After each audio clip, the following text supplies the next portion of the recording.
What is going on, guys? It is Wrestlelamia here, back with some more news. Join us now as we look at this week's edition of the Day 1 edition of the Red Brand, as well as the wildest news stories and rumors you need to know, including more accusations against Chris Jericho, Rikishi responds to The Rock, Roman Reigns also responds to The Rock, a scary injury on Raw, Raquel Rodriguez reveals health problems, and much more. Be sure to subscribe and hit that notification bell for daily wrestling videos, and follow us on Facebook for exclusive lists. Also check out our new website, Wrestlelamia.com. Now, as always, we won't recap the matches, but just look at the good, the bad, and the downright ugly. As always, we start off with the good as number 1, always good to see the People's Champ. The WWE delivered on its promise to bring back a former WWE champion as The Rock showed up to deal with Jinder Mahal before sending a shockwave through the wrestling world when he teased a match against Roman Reigns by saying he's going out to eat, asking the fans if he should take a seat in the booth, at the bar, or at the head of the table. Number 2, Jinder Mahal makes the best of his opportunity. Now, the swerve was excellent. Jinder Mahal angered fans by implying that he was a big surprise, laying into them with his anti-American rhetoric. We feel that Jinder did an incredible job. He nailed it with the promo and gave The Rock a great setup. Last night's appearance showed he has the potential to do more, and hopefully the WWE will make a resolution to rehabilitate the modern-day Maharaja. Number 3, Awesome Truth Reunion. An Awesome Truth Reunion? Well, more please. Fans still have fond memories of The Miz and R-Truth's original run, and last night's reunion was pure fun. The WWE could have phoned it in by merely capitalizing on a nostalgia, but it didn't, putting both superstars into an entertaining match against the Judgment Day's JD McDonough and Dominic Mysterio, and also giving The Miz and Truth time to have fun on the microphone. Number 4, Ivy impresses. Ivy Nels is definitely a talent to watch. That's the impression the WWE Universe conveyed with her performance against Rhea Ripley as she surprised the Eradicator with a strong outing. The match also furthered the subtle story of Ripley growing overconfident with herself, a situation that is likely going to get her into trouble when she faces an experienced opponent. And a massive main event. Day 1 ended on a magnificent note with Seth Rollins and Drew McIntyre fighting tooth and claw over the World Heavyweight Championship. Seth Rollins has perfected the must-see main event where he defends his World Championship and created the illusion that last night will be the night he drops the title. Unlike Roman Reigns, Rollins' run as champion hasn't grown old, particularly because he's been champ less than a year, but more importantly, because his matches' endings aren't convoluted. McIntyre looked terrific as always, and he not only dealt with Rollins, but with Damian Priest's attempted cash-in. But that was a good. What about the bad? As number 1, Nia Jax's push continues. And Nia Jax's push continued last night with an impressive win over Becky Lynch, but once again, we have to ask, what's the WWE's endgame? Are we being too cynical and thinking The Rock's presence has something to do with her cousin getting a monster push? Or does the WWE truly believe there's money to be made by elevating Nia Jax to the top, possibly for a match against Rhea Ripley?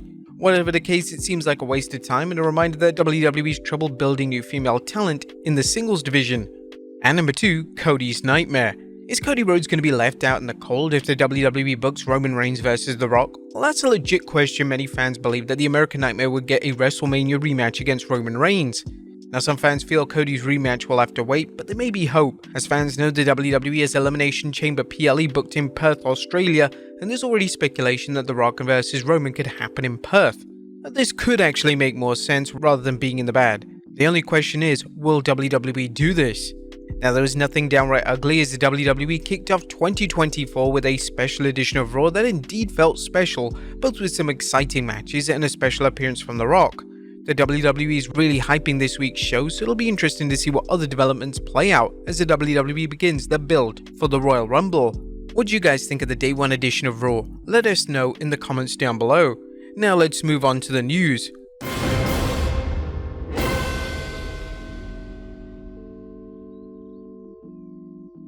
At first, we looked at more accusations leveled against Chris Jericho. Atop of today's news, more accusations are being leveled against AEW star Chris Jericho that the wrestling veteran has engaged in inappropriate behavior towards women. Former WWE superstar Rene Dupree recently discussed the situation on his Café de Rene podcast, alleging, "Someone asked me if I ever heard any rumors about Jericho and women. I told when I first broke out into the business, the indie guys from Manitoba told me, yeah, Jericho's rep was that he tries to F with your girlfriend. He's notorious for F other guys' girlfriends, which at one point was a sin. You stay away from other guys' wives and girlfriends." It's an unwritten rule in wrestling that wrestlers don't have relationships with other wrestlers' significant others, so this in itself is a bold accusation. As Dupree noted, nothing brings more animosity into a locker room than when you're fooling around with someone else's significant other. Does it surprise me that he does that? No, he was always an asshole to me for no reason. At this point, it's unknown whether these accusations have any merit or are being made by individuals with an axe to grind against Jericho. It's unknown whether Jericho will address them, and for now, AEW President Tony Khan has remained silent about them, other than to tell the media at the post-World's End media scrum that AEW has an open-door policy for anyone who has complaints, and that I can't speak to unsourced rumors. I spoke earlier and spoke about the policy we have in place, and I believe that AEW is the safest company in the world. We'll continue monitoring this story and present the story with understanding that these are still accusations, and Jericho is presumed innocent until proven otherwise. Next up, Rikishi responds to The Rock. Is The Rock looking for a match against Roman Reigns? While that remains to be seen, the WWE Hall of Famer is responding to the People's Champion rhetorical question about sitting at the head of the table. Rikishi tweeted a video of the table with multiple people sitting on two sides, but no one sitting at the head. Have a seat. Now what's the problem?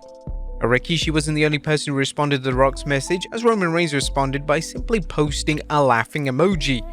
Next up is Dragon Lee missing New Year's Evil. Bad news for Dragon Lee fans, as the North American champion won't be able to make it at NXT's New Year's Evil special. It's been reported that this is down to visa issues.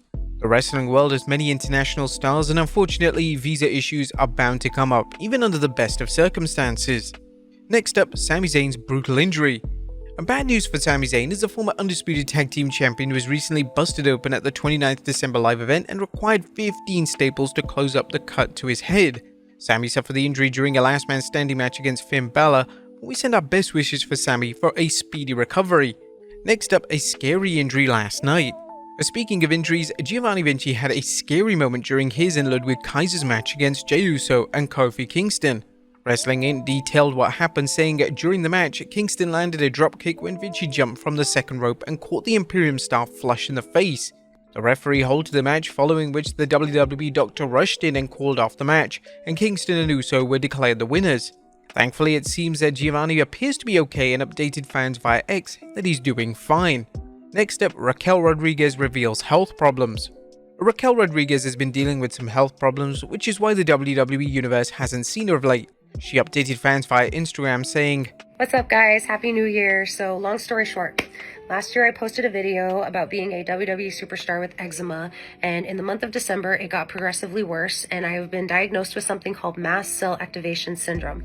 Basically, I was red, swollen, there was a lot happening in this area physically. It kept me from doing the things that I love, like traveling, going to the gym, and wrestling, and I also didn't want to be on camera. I didn't want to look in the mirror, and I understand that all of those things can mess with someone both emotionally and mentally, but thank God I moved back to Texas when I did, because I had the best support system in the world during this time, which is my family. Rodriguez thanked her family and encouraged anyone dealing with medical problems during the holidays to know that they are not alone. Raquel asked fans to show kindness to each other as the new year begins, and she says she's looking forward to what the new year brings her. We're wishing her all the best. Next up, R-Truth's tribute to Mr. WrestleMania. Last night's match between the Awesome Truth team of The Miz and R-Truth saw a throwback moment when R-Truth told JD McDonough, "I'm sorry, I love you," before socking JD McDonough. Truth's hilarious homage to WrestleMania 24's Shawn Michaels vs. Ric Flair match, where the Heartbreak Kid uttered those famous words to Flair before flattening him with a super kick and retiring him, was a reminder of just how good Truth is. And finally, Kurt Angle talks a WWE return. Last but not least, Kurt Angle has been dealing with the physical fallout from years of wrestling. However, that doesn't mean he's done with the WWE. He recently appeared on Steel City Comic Fan and told fans, "Yeah, I'll talk all day and night, but I'm not going to wrestle. I'm 55 going on 80. WWE has utilized me. Last year I did a segment in Pittsburgh where I had a milk truck in the arena and I sprayed down Chad Gable and Otis with milk. That was a remake of what I did against Steve Austin in 2001. They also had a birthday celebration for me." Angle elaborated on what his business relationship with the WWE is though. "I do certain events with them, I'm still signed with them. I have a contract with WWE, I'm sure they're going to possibly use me for something at WrestleMania or Royal Rumble or something. They always come up with something. I'll eventually do something crazy with WWE and I'm sure I will in the future." While Kurt won't be wrestling, it sounds like fans can count on seeing him when they least expect it. But there you have it folks, our look at Raw as well as the wildest news stories and rumors you need to know. Be sure to leave your comments down below and I'll see you next time with some more wrestling content.